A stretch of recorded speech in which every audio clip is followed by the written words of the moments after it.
I'm Kavi Kardos, and this is SEO in 2025.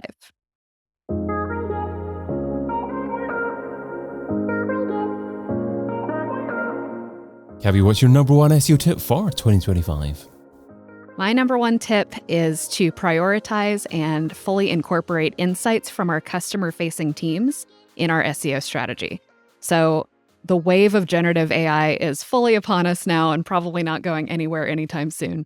And we've got all these amazing tools, ChatGPT and tools like that can do amazing things, and they're good for a lot of stuff, but they've also sort of enabled this flood of generic and manipulative content that's filling up the internet. So it's our responsibility as SEOs and as content marketers to do a better job of creating content that really serves our niche audiences as well as we can.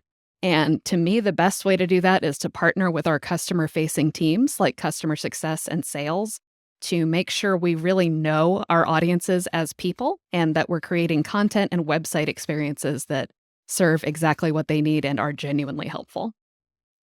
So why do the customer-facing teams know which content is likely to be best? I think they won't necessarily know how to translate their insights into content. That's our job. But they will know what our customers talk about the most, what kinds of questions they ask the most, what types of things they're the most frustrated with, what types of things they're the most delighted with, and all that stuff that we really can't get from things like, keyword research tools or even just looking online. Our customer-facing teams get to know customers on a level that we as SEOs usually don't. And since we can't be in the room with the customers all the time, we can use those folks to help us learn sort of vicariously what all of those concerns are.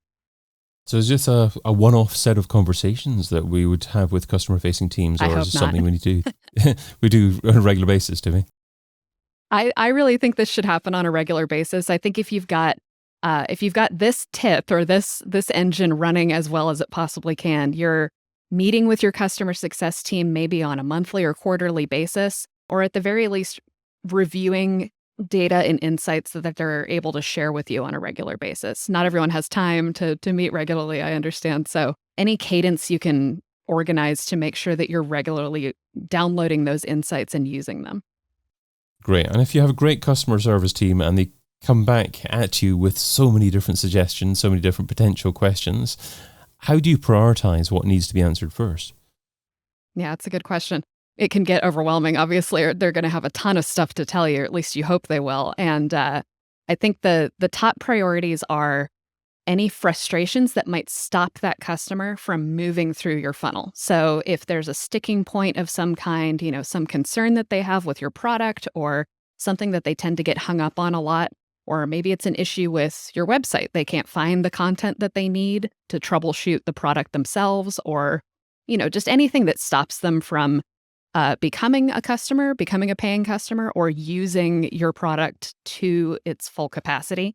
That should be number one. You want to clear out that funnel and that, time to buy as much as possible. And then after that, it's just, I think, the things that they hear most often. So if there's something they really, really love about your product that maybe your competitor doesn't do, you can feature that testimonial that mentions that particular aspect of your product.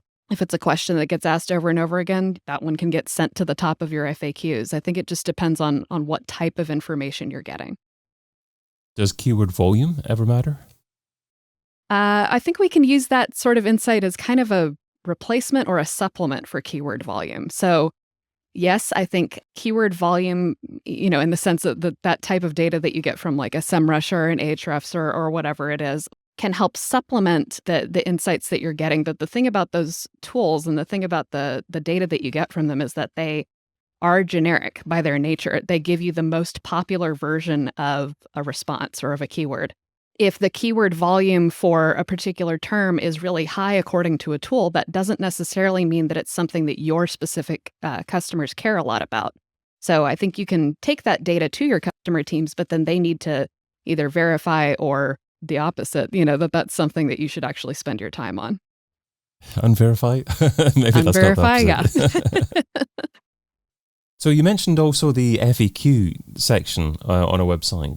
Do you have any preference in terms of answering multiple questions on the same page, or having a distinct page for each particular question?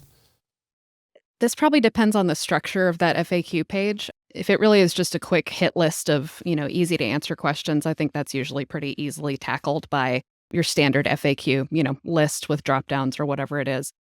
When you should consider breaking that out into individual URLs and really, targeting specific search terms on individual pages is when the explanation that you have or that answer that you have is long enough to merit having its own page. So obviously we don't want a bunch of individual FAQ pages that have really thin content on them. But if you think you can, build out a guide or a table of contents or even a few paragraphs as an answer to something that's a frequently asked question, first of all, maybe that should go on its own page. And also maybe you should consider building out even more content surrounding that particular concern or question. And it seems increasingly the case that people are finding answers either directly on the SERP or maybe on social media as well. Is it worthwhile duplicating your FAQs on different social media platforms, or is that not necessarily a good idea? Should you be answering it differently on these platforms so you've got relatively unique content on your website? I think it is worth it. Obviously, you want to be careful about, duplicating yourself too exactly in too many places. But one of the things that we really have to start thinking about in this age of zero-click search is what other ways are people finding themselves to your website? I know as SEOs, we tend to be really precious about the website itself. And, I only want organic traffic. I don't want anybody, finding the answers that they need anywhere but the website itself. But considering where we are now and how the SERP is evolving, I think we need to let go of that notion a little bit and get a bit more comfortable with, well, maybe your customer's never going to find their way to your website, or at least not until they're ready to convert. So instead, they need to be able to find that answer on Reddit or on LinkedIn or in a YouTube video or something like that. And then, we can always, if we do see there's a ton of traffic coming in from those sources, or we see through other signals that there's a lot of interaction with those sources, we can then use that knowledge to write more about that topic or really capitalize on that on the website as well. So it's sort of a back and forth. You also talk about building community through less traditional platforms. Previous answer, you mentioned Reddit as the first example there. Is that the kind of less traditional platform that you're referring to? That's probably the biggest one, with Reddit sort of beating everybody in the SERPs for informational queries these days. We probably can't beat them, so we've got to join them, right? So whether it's Reddit or LinkedIn or whatever platform your customers are spending their time on, yeah, I do think it's really important to build out your community there and get comfortable with this idea that, maybe they spend less time on the website, but they're still spending time with your brand. We know now more than ever that brand building is really important for SEO. So if that means, sacrificing some of your literal web traffic or literal website traffic for Reddit instead, then so be it. It's still brand awareness, can still lead to sales. Do you tend to recommend also maybe recording videos to answer some of these typical customer questions, or are you still just a fan of the written form? Yeah, I like video. I think if it's, have a transcript, that's always a good idea. But again, if you have the data to back up that video decision and the resources to make a video that's actually good and something that people actually want to watch, then sure, that's a good way to spend your time too. If you don't see Google prioritizing video as an answer for the search query that you're considering, then maybe it's not the best use of your time. But if the intent is suited to video, then there's no reason not to do that.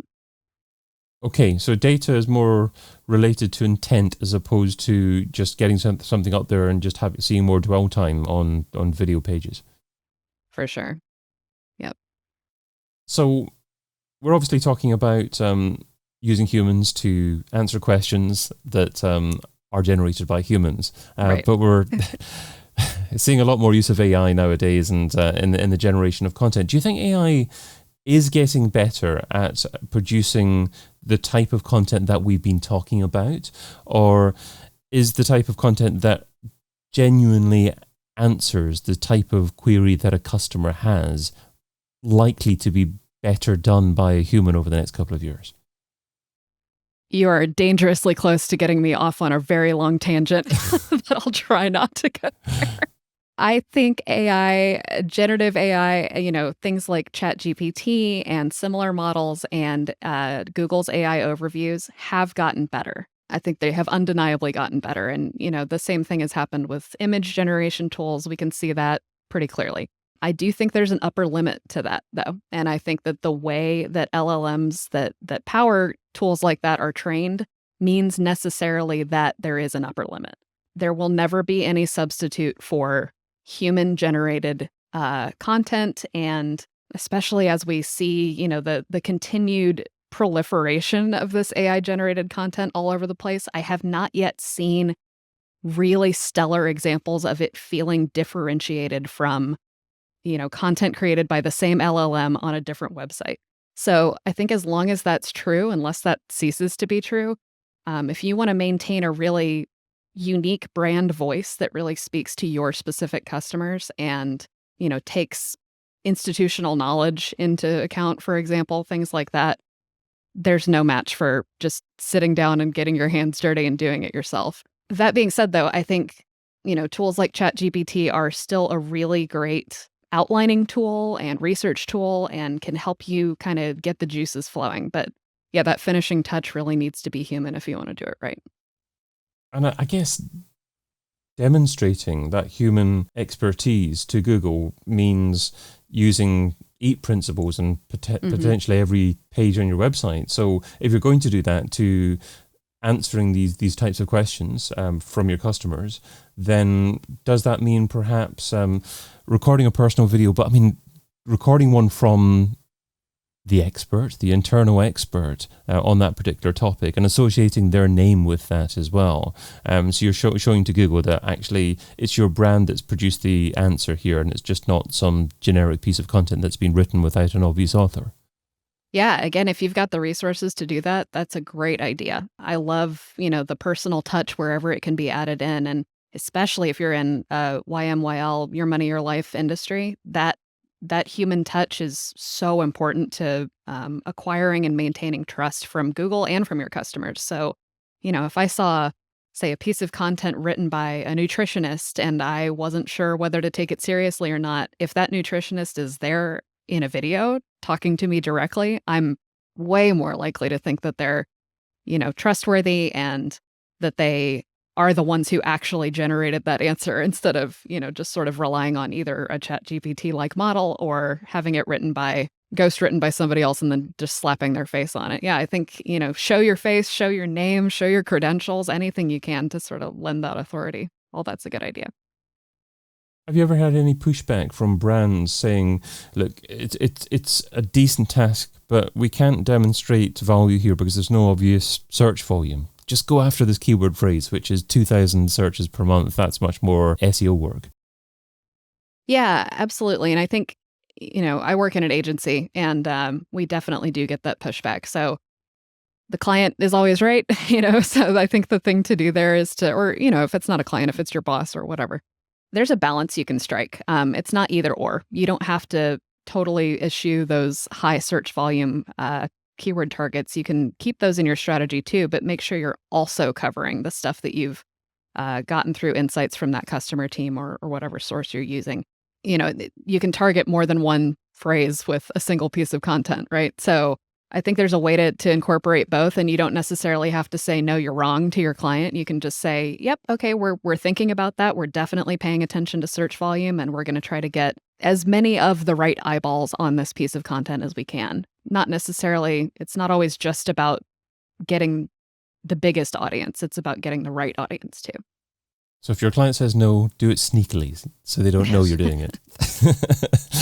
Yeah, sort of. Or just, I think especially if you can tell them, well, we're going to do both and we're going to take these insights into account as well. Yeah. Then when they see the return from that, it's going to be hard for them to argue with you. That's a better, ethical, more mature way of doing it. Yes, yeah. Absolutely. Sure. If an SEO is struggling for time, what should they stop doing right now so they can spend more time doing what you suggest in 2025? Okay, controversial opinion, but ditch your traditional keyword research process if you are absolutely strapped for time. Instead, I'd be interested to see someone write an entire content library without having done a single bit of traditional keyword research and just basing it on insights from customers. I'm not suggesting anybody actually do that, but when I talk about, using tools like keyword research tools as a supplement to real life human content insights, if you're running short on time, err towards the side of the human insights and spend less time in the tools. It's really easy for us to rely too heavily on those tools. So, and they're time consuming to use. That would be an interesting split test. Yeah, exactly. Because to see if there's one site that does a lot of keyword research and focuses on that, and the other site that just writes naturally. That would be really interesting, yeah. And if someone knows of an example, find me and tell me about it. I'd love to see that. Kavi Kardos is Director of Organic Growth at Client Boost, and you can find her over at kavikardos.com. Kavi, thanks so much for being part of SEO in 2025. Thank you. I've been your host, David Bain. Get your copy of SEO in 2025, the book, over at SEOin2025.com.